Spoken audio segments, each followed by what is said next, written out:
Joe's Law. My family calls me Joe. My name is Richard Martin Jarvis. They call me Joe. You ask them why. If you ask your son to mow the lawn, he won't want to. If you don't ask your son to mow the lawn, he won't want to. If you have no son, if you have no lawn, he won't want to. Right. I don't know, some people don't get that one. And I was thinking a couple of years ago, Jack and I met with a writer's delegation from China. And afterwards I was thinking, well, what my stuff could I send them that they would dig? And I was thinking, well, that's kind of Chinese in form. On the other hand, they wouldn't understand filial undevotion, so I decided to let it go. And maybe if I do go to China to record the Grateful Dead at the Great Wall, I'll meet up with them and I'll lay it on in person and get the reaction. What's least likely is most easily believed. The truth never is. I can give you a foretaste of what's to come in a couple of weeks with the short story The Wombat. I'll give you the first paragraph. His obliquities modernize around him. He is judicious with them, dendroid, typographical, but this is for their own violent erudition. He occupies himself with nectariously pedagogic lexicons, or wrangles their unparliamentary language with same dainty qualms that plebeianize sensuous sexagenary damsels of hoodoo, discriminating conformities under their disorders.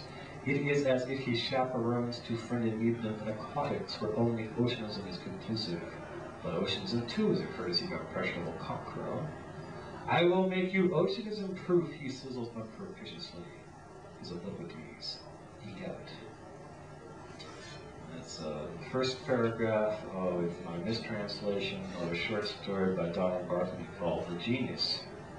I am not a genius, I'm a wombat. And I'm not the wombat because there are other wombats. There's a Chicago wombat who writes science fiction. Somebody else in the Commonwealth has the wombat license plate.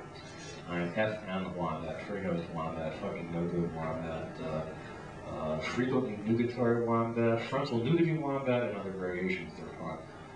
And, or the Lawman wombat.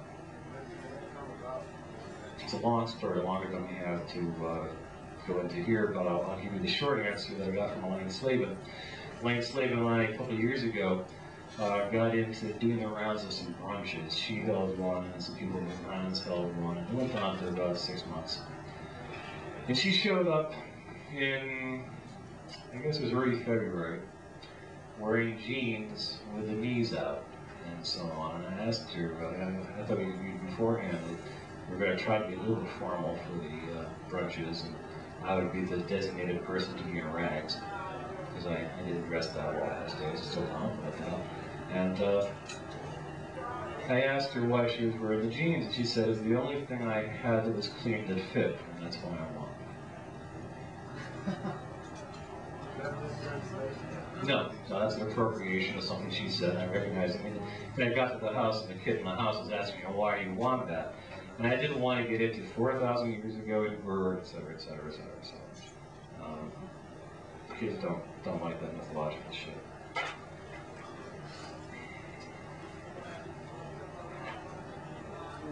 Here's a credo of mine by Alberti, which was quoted by Francois Truffaut in The Films of My Life. The most obscure poem is addressed to everybody. Pauline Kael, a filmmaker, when she was at some conference, I wish you people wouldn't call yourselves poets until we critics call you poets. Praise the Lord. Well, shall I set you a good example and keep my thing down to 20 minutes? I'm trying to encourage the teachers to do 20 minutes. I should go for another 5. Okay. Why don't I end with one of my earliest mistranslations in Storycorps. I don't know if any of you read the story in Zen Flesh, Zen Bones. The most famous of the Zen koans, The Sound of One Hand Clapping.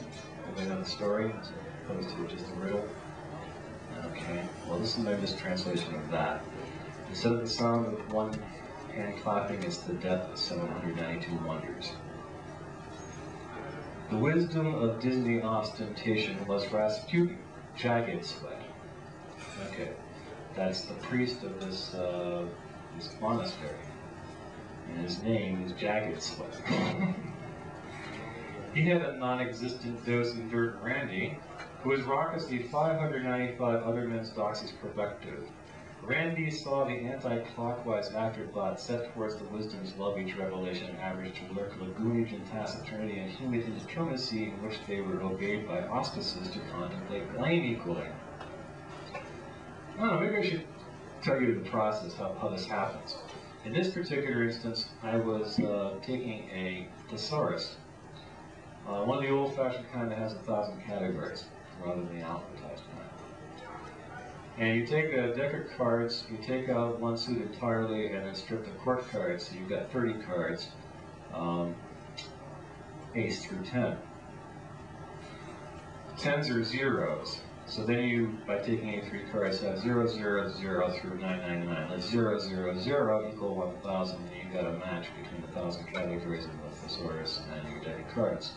So every time you come to a word you're going to remove, you put something else in. You take a 3-digit number, and then you get a menu out of the thesaurus, and at that point you can further go random by counting the number of items in the sample, and then digitize a number to specify what it is, or you can just choose. But you're not limited to words that you know. The whole idea of mistranslation is to get beyond the limitation of your own vocabulary. It then becomes your responsibility to learn how to pronounce the fuckers if you're going to read them. But you don't have to learn the hell what words mean. The idea is it should be as much a mystery to the author as it is to anybody hearing it. This is because my mentor is John Cage, and he does this in music. So Randy unclouded to resent tacit trinity unambiguously. He excluded colorfully, said Rasputin, you were mean in parentage. But the albino dragged on, so the just didactically scored. In the average, non-existent Randy moaned news of the leafy optimism of the windfall of Rasputin's taciturnity love.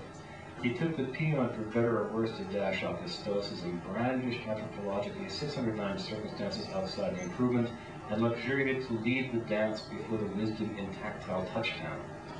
You could dramatize the death of 793 wonders when they are fastidious 4 times, said Rasputin. Sportively outlast me the death of 792 wonders. Randy brandished and mauned news to his love to serve his shrew. From his curvaceousness, he could dramatize the unreality of the future space. Well, I decanted, he shambled. The exotic average, when his justice believed him to surmount the death of 792 wonders, Randy divvied to parry the unreality of the future space. Nuance, said Rasputin. That will diffuse me engage in psychic research. That is not the death of 792 wonders.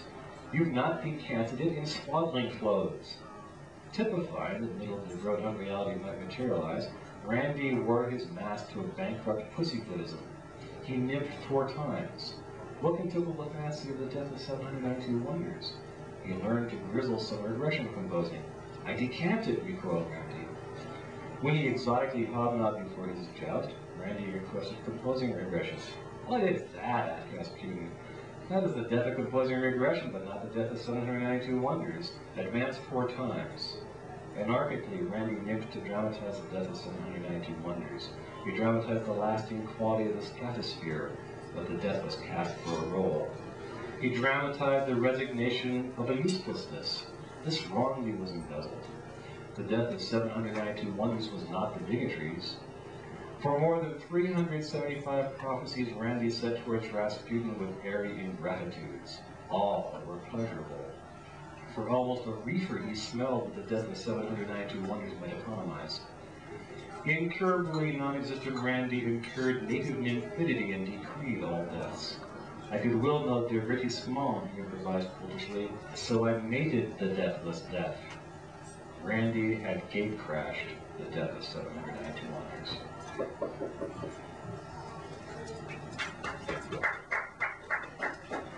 Paul Sincata would like to tell us what is going to transpire tomorrow night across the river.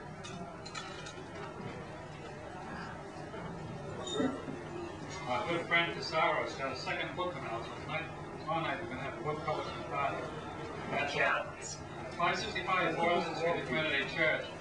And after they Sarah will be on for half an hour. After that, you have an hour and a half book reading, so you can get anything you want.